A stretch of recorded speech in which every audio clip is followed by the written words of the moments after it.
Hi everyone. Today take that AWS and DevOps. AWSனா என்னன்னு முத தெரிஞ்சுக்கோங்க. AWSனா ஒரு cloud computing. இது ப்ரொவைட் பண்ணுறது பார்த்தீங்கன்னா AWS அதாவது அமேசான் ரிசோர்ஸ் சர்வீஸ் தான் ப்ரொவைட் பண்ணுறாங்க. இது எப்படி இது ஒர்க் ஆகுதுன்னா, இப்போ நீங்கள் ஒரு வீட்டுக்கு ரெண்டல் போகிறீங்கன்னா அது எப்படி அது உங்கள் ஓன் ஹவுஸ் ஆகாது.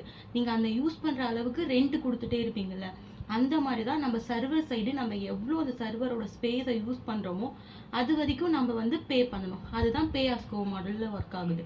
இதே டெவாப்ஸ்னா என்னன்னு தெரியுமா? டெவாப்ஸ்னா டெவலப்மெண்ட் ப்ளஸ் ஆப்ரேஷன் சேர்ந்தால் தான் டெவாப்ஸ்னு சொல்லுவாங்க. டெவலப்மெண்ட்னா என்ன பண்ணுவோம்? ஒரு வீடு வேணும்னா அதுக்கான இன்ஃப்ரா இதெல்லாம் பில்ட் பண்ணுவோமா?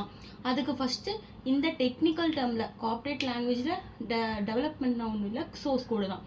நம்மளோட வெப்சைட் எப்படி பில்ட் ஆகணும், அந்த வெப்சைட் எந்த இடத்துல இருந்து கிரியேட் ஆகுது, அதை வந்து நம்ம சொல்கிறது தான் டெவலப்மெண்ட் சொல்லுவாங்க. இதே ஆப்ரேஷன் டீம்னா என்னது? அந்த டெவலப்பர் எழுதியிருக்க சோர்ஸ் கோட் கரெக்டாக ஒர்க் ஆகுதா, இது ரெண்டையும் இன்டர் கம்யூனிகேட் பண்ணுறது தான் நம்மளோட டெவாப்ஸோட ஒர்க்கு. நம்ம அதனால தான் டெக்னாலஜின்னு சொல்ல மாட்டாங்க, மெத்தடாலஜின்னு சொல்லுவாங்க. That's all. This is a small introduction.